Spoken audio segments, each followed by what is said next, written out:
Shiv Vijay Lakshmi Gupta channel में आप सभी का स्वागत है। आज मैं West Bengal board of secondary education के क्लास 10 के सिलेबस के आधार पर एकांकी दीपदान का संपूर्ण चर्चा करूंगी। सबसे पहले एकांकी को समझें हम लोग कि एकांकी अर्थात एक अंक का नाटक। ऐसे जो साधारण नाटक होती है उसमें विभिन्न तरह की एक ही नाटक में कई घटना हो सकती है, लेकिन एकांकी में एक घटना को ही प्रधान माना जाता है। यह एकांकी दीपदान सुप्रसिद्ध एकांकीकार डॉक्टर राम कुमार वर्मा जी द्वारा लिखा गया है। यह दीपदान एक बहुचर्चित ऐतिहासिक एकांकी है। इस एकांकी के माध्यम से एकांकीकार ने भारतीय इतिहास में गौरव स्तंभ के रूप में विराजमान राजस्थान की पौरुषमय धरती की गोद में पलती साधना, त्याग और बलिदान के आदर्श को उजागर किया है। महाराणा संग्राम सिंह की मृत्यु के बाद उनके भाई पृथ्वी सिंह का दासी पुत्र बनवीर सिंह हर तरह से चित्तौड़ की सत्ता ग्रहण करने के लिए प्रयासरत रहता है। तो सबसे पहले एकांकी में इस दीपदान एकांकी के कुछ शब्दार्थ को हम लोग जान लें। उत्तराधिकारी अर्थात वारिस, संरक्षण यानी रक्षा, अंतःपुर घर के अंदर का भाग जहां स्त्रियां रहती हैं, परिचारिका, सेविका या दासी, नेपथ्य पर्दे के पीछे, उद्यत तैयार, अट्टहास जोर जोर से हंसना, थिरकना नाचना, मल्ल कीड़ा कुश्ती, सूर्यलोक चले गए अर्थात स्वर्गवासी हो गए, जौहर अग्नि में जान दे देना, प्रस्थान चले जाना, सर्वनाश सब कुछ नष्ट हो जाना, बेखटके बिना किसी संकट के, बाल बाका ना होना, बिल्कुल नुकसान ना होना, धाय माँ पालने वाली माँ, यहाँ धाय माँ पन्ना है, बयालू यानी शाम रात्रि का भोजन, क्रूर अत्याचारी बनवीर के लिए प्रयोग किया गया है, चिरनिद्रा यानी मृत्यु। अब हम लोग दीपदान एकांकी का संक्षेप में जानेंगे।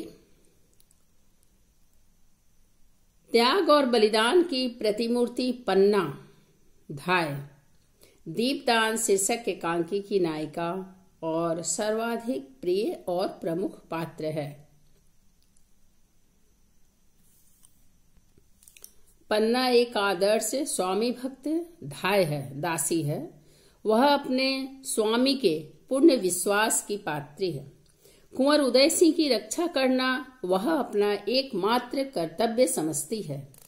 यही उसकी स्वामी भक्ति की पहचान और कसौटी है। इसी कर्तव्य के पालन के लिए वह अपने कुंवर उदय सिंह की प्राण रक्षा के लिए अपने पुत्र को बनवीर की तलवार की तीक्ष्ण धार पर सुला देती है। पन्ना धाय त्याग और बलिदान की प्रतिमूर्ति है। ठीक उसके दूसरे तरफ वनवीर का चरित्र है, जो स्वार्थ लिप्सा के वशीभूत होकर राज्य के वास्तविक उत्तराधिकारी एक छोटे से बालक उदय सिंह की हत्या का षड्यंत्र रचने में भी संकोच नहीं करता। वह अपने कुल का कलंक, निर्दयी, विलासी और विश्वासघाती व्यक्ति है। महाराणा सांगा की मृत्यु के पश्चात उनके अनुज पृथ्वी सिंह का दासी पुत्र बनवीर चित्तौड़ पर निष्कंटक राज्य करना चाहता है।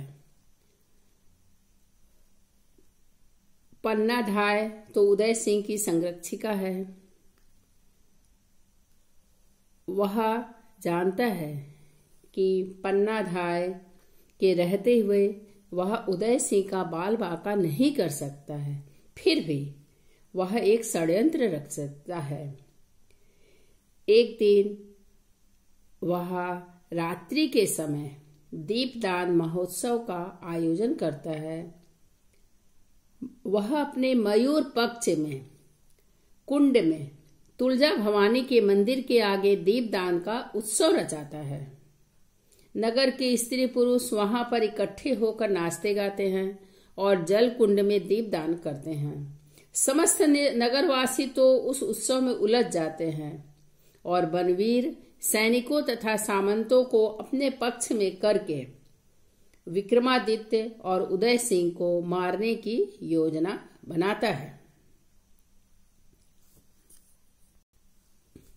बनवीर सोना नाम की लड़की के द्वारा कुंवर उदय सिंह को आकर्षित करके उत्सव में ले आने का प्रयास भी करता है, किंतु पन्ना धाय उसे वहां नहीं जाने देती है। उसे इस अचानक होने वाले उत्सव से किसी अनिष्ट की आशंका हो जाती है। वह उदय सिंह की सुरक्षा के लिए अधिक सचेष्ट हो जाती है। तभी सामली नाम की एक सेविका आकर पन्ना धाय को बताती है कि बनवीर ने विक्रमादित्य का तो वध कर दिया और अब वह नंगी तलवार लिए राजमहल की ओर आ रहा है। इस राजमहल को सिपाहियों ने घेर लिया है। पन्ना धाय यह सुनकर चिंतित हो जाती है। तभी किरत नाम का एक बारी टोकरी लिए वहां आता है। बारी भी राजभक्त है। आपस में सामली, बारी और पन्ना सलाह करते हैं और इस निष्कर्ष पर पहुंचते हैं कि यदि बारी उदय सिंह को टोकरी में छिपाकर उस जूठे पत्तल के बीच में सुलाकर बाहर निकाल ले तो उदय सिंह सुरक्षित रह सकता है। लेकिन उसे यह भी मालूम है कि बनवीर जब आएगा और उदय सिंह को नहीं पाएगा तो वह कुछ भी कर सकता है, जिसके कारण पन्ना अपनी वीरता और त्याग का परिचय देती है। जिसकी वजह से जब चंदन उसका अपना पुत्र आता है, उसके पैर में चोट लगी है, वह अपनी ओढ़नी के पल्ले से कपड़ा फाड़कर उसके पैर में पट्टी भी बांधती है, प्यार करती है, उसे खिला पिलाकर स्वयं यह जानते हुए कि वह उसको मृत्यु के सैया पर सुला रही है, वह उदय सिंह के पलंग पर अपने स्वयं के पुत्र को चंदन को सुला देती है। इस कथन में, इस संदर्भ में पन्ना का यह कथन द्रष्टव्य है। मेरा लाल सो गया, मैंने अपने लाल को ऐसी निद्रा में सुला दिया है कि वह अब न उठेगा। ओह पन्ना, तूने अंगारों की सेज पर अपने फूल से लाल को सुला दिया। तू सर्पिणी है, सर्पिणी जो अपने ही बच्चों को खा डालती है। कुछ देर के पश्चात ही जब बनवीर अपने हाथ में नंगी तलवार लेकर उदय सिंह के कक्ष में आता है, जागीर का प्रलोभन देकर उसने पन्ना को अपने षड्यंत्र में शामिल करने का भी प्रयास किया, किंतु पन्ना अपने कर्तव्य पर दृढ़ रही। उसने बनवीर द्वारा दिए गए लालच को ठुकराते हुए कहा, राजपुतानी व्यापार नहीं करती महाराज, वह या तो रणभूमि पर चढ़ती है या चिता पर। इसके साथ ही वह फिर भी बनवीर से उदय सिंह के प्राणों की भिक्षा मांगने लगती है।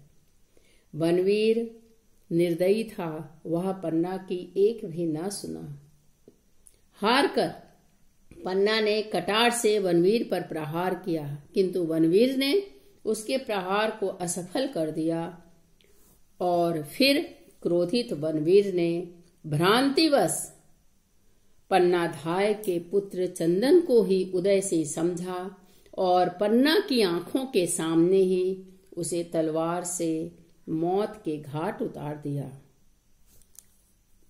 इस तरह पन्ना चित्तौड़ वंश की निशानी की रक्षा की और अपने पुत्र चंदन की बलि चढ़ाकर अपने त्याग और बलिदान का ऐतिहासिक उदाहरण प्रस्तुत किया।